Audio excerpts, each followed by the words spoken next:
നമസ്കാരം. ഏറ്റുമാനൂർ സ്വദേശിനി ജയനമ്മ വധക്കേസിൽ ജയിലിൽ കഴിയുന്ന ചേർത്തല പള്ളിപ്പുറം സ്വദേശി സെബാസ്റ്റ്യൻ സ്ത്രീകളെ വലയിലാക്കി കൊല്ലുന്ന സൈക്കോ ക്രിമിനൽ എന്ന വിലയിരുത്തലെത്തുകയാണ് ക്രൈംബ്രാഞ്ച്. ജയനമ്മ വധത്തിൽ സെബാസ്റ്റ്യനെതിരെ കൃത്യമായ തെളിവ് ലഭിച്ചിട്ടുണ്ട്. ചേർത്തലക്കാരായ ബിന്ദു പത്മനാഭൻ, ഐഷ എന്നിവരുടെ തിരോധാനത്തിന് പിന്നിലും ഇയാളാണെന്ന് അന്വേഷണ സംഘം ഉറപ്പിക്കുന്നു. പക്ഷേ വ്യക്തമായ തെളിവ് ലഭിക്കാത്തതാണ് പ്രതിസന്ധി. കോട്ടയം, ആലപ്പുഴ ക്രൈംബ്രാഞ്ച് സംഘടനകൾ അന്വേഷിക്കുന്ന തിരോധാന കേസുകൾ ADGP നേരിട്ട് വിലയിരുത്തുന്നുണ്ട്. ഇയാൾ ഒറ്റയ്ക്കാണ് കൊലപാതകം ചെയ്തതെന്ന നിഗമനത്തിലാണ് ക്രൈംബ്രാഞ്ച്. പല ഘട്ടങ്ങളിൽ മണിക്കൂറുകൾ നീണ്ട ശാസ്ത്രീയ ചോദ്യം ചെയ്യലിൽ ഇയാളിൽ നിന്ന് നിർണായക വിവരങ്ങൾ അന്വേഷണ സംഘത്തിന് ലഭിച്ചിട്ടുണ്ട്.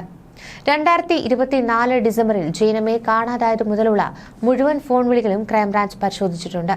കുത്തിയത്തോട് സ്വദേശിനിയായ വിധവയെ ഇയാൾ ലക്ഷ്യമിട്ടുവെന്ന വിവരം അതുവഴിയാണ് ലഭിച്ചത്. കലവൂരിലെ ധ്യാന കേന്ദ്രത്തിൽ സെബാസ്റ്റ്യൻ പരിചയപ്പെട്ട വിധവ തനിച്ചാണ് താമസം. പശുവിനെ വാങ്ങാനെന്ന വ്യാജേനയാണ് സെബാസ്റ്റ്യൻ ഇവരെ സമീപിച്ചത്. വലയിലാക്കുവാനായി ഇയാൾ ഉപായങ്ങൾ പലത് പ്രയോഗിച്ചു. പക്ഷേ ഇവർ കെണിയിൽപ്പെട്ടിരുന്നില്ല.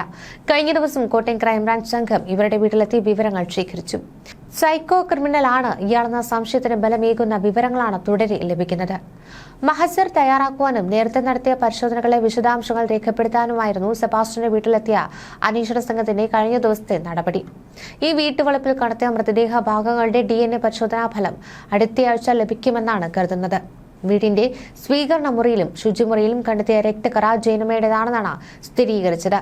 മൃതദേഹ ഭാഗങ്ങളുടെ ശരീര പരിശോധനാ ഫലവും സമാനമായാൽ ക്രൈംബ്രാഞ്ച് അടുത്ത നടപടികളിലേക്ക് കടക്കും. ജയനമ്മ ഡിസംബർ 23 ഇവിടെ വെച്ച് കൊല്ലപ്പെട്ടിരിക്കാമെന്നാണ് ക്രൈംബ്രാഞ്ചിന്റെ നിഗമനം. അന്വേഷണ ചുമതലയുള്ള DYSP സാജൻ സേവ്യറിന്റെ നേതൃത്വത്തിലാണ് കഴിഞ്ഞ ദിവസം വീടിനകത്ത് വിശദമായ പരിശോധന നടത്തി മഹസർ തയ്യാറാക്കിയത്. സെബാസ്റ്റ്യൻ പല ഘട്ടങ്ങളിലായി 3 ഫോണുകൾ ഉപയോഗിച്ചിരുന്നതായി അന്വേഷണ സംഘത്തിന് വിവരം ലഭിച്ചിട്ടുണ്ട്. 3ന്റെയും കോൾ വിവരങ്ങൾ ശേഖരിച്ചു തുടങ്ങി. ഇയാൾ അവസാനം ഉപയോഗിച്ച ഫോണിന്റെ വിവരങ്ങൾ അന്വേഷിച്ചപ്പോഴാണ് ജയനമ്മയെ പറ്റിയുള്ള വിവരങ്ങൾ ലഭിച്ചത്. എന്നാൽ സെബാസ്റ്റ്യനെ പരിചയമില്ലാത്ത ബിന്ദു പത്മനാഭൻ തിരോധാന കേസുമായി ബന്ധപ്പെട്ട് ക്രൈംബ്രാഞ്ചിനോട് വെളിപ്പെടുത്തൽ നടത്തിയ കടക്കരപ്പള്ളി സ്വദേശി ശശികല, സെബാസ്റ്റ്യനുമായി ബന്ധമുണ്ടായിരുന്ന 2 സ്ഥലം ഇടപാടുകാർ പറഞ്ഞ വിവരങ്ങളാണ് കൈമാറിയതെന്നും ശശികല പറയുന്നു. സ്ഥലം വിൽപ്പനയുമായി ബന്ധപ്പെട്ട് സമീപിച്ച കടക്കരപ്പള്ളി സ്വദേശിയായ ഇടനിലക്കാരന്റെ പരിചയക്കാരനായ മറ്റൊരു ഇടനിലക്കാരനുമായി സെബാസ്റ്റ്യനുമായി സൗഹൃദമുണ്ടായിരുന്നുവെന്ന് അറിഞ്ഞതോടെ അവർ വഴിയുള്ള സ്ഥലം വിൽപ്പന ഒഴിവാക്കി. സെബാസ്റ്റ്യന്റെ സുഹൃത്തായ ഇടനിലക്കാരൻ തന്റെ വീടിനടുത്താണ് താമസിച്ചിരുന്നതെന്നും ശശികല പറയുന്നു. തന്നെ സമീപിച്ച ഇടനിലക്കാരനുമായുള്ള ഫോൺ സംഭാഷണത്തിലൂടെയാണ് സെബാസ്റ്റ്യന് ബിന്ദുവിന്റെ തിരോധാനവുമായി ബന്ധമുണ്ടെന്ന് സൂചന ലഭിച്ചത്. ഈ സംഭാഷണത്തിന്റെ രേഖയാണ് 3 വർഷം മുൻപ് ക്രൈംബ്രാഞ്ചിന് കൈമാറിയതും.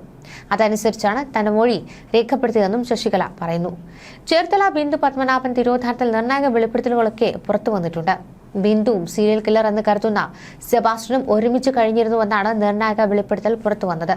ബിന്ദുവിന്റെ ഭൂമി വാങ്ങിയ സതീഷിന്റേതായിരുന്നു ഈ വെളിപ്പെടുത്തൽ. ബിന്ദുവിനെ അവസാനം കണ്ടതും സതീശനാണ്. ഭൂമിയുടെ ആദ്യ ഗഡു തുക വാങ്ങുവാൻ സെബാസ്റ്റ്യനും ബിന്ദുവും ഒരുമിച്ചാണ് എത്തിയതെന്നും സതീശൻ വെളിപ്പെടുത്തുന്നു.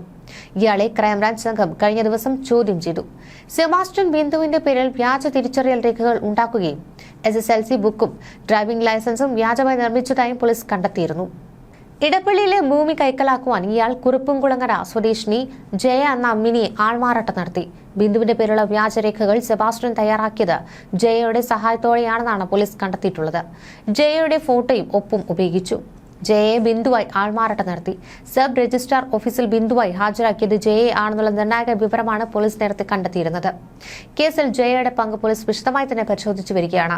നേരത്തെ ഐഷ തിരോധാന കേസിൽ സെബാസ്റ്റ്യനൊപ്പം മറ്റൊരാളുടെ പങ്കും പോലീസ് സംശയിച്ചിരുന്നു. ഈ കേസിലും അന്വേഷണം പുരോഗമിക്കുന്നുണ്ട്. സെബാസ്റ്റ്യന്റെ സാമ്പത്തിക ഇടപാടുകളും ഭൂമി ഇടപാടുകളും പോലീസ് വിശദമായി തന്നെ അന്വേഷിച്ചു വരികയാണ്. ന്യൂസ് ഡെസ്ക് മലയാളി വാർത്ത.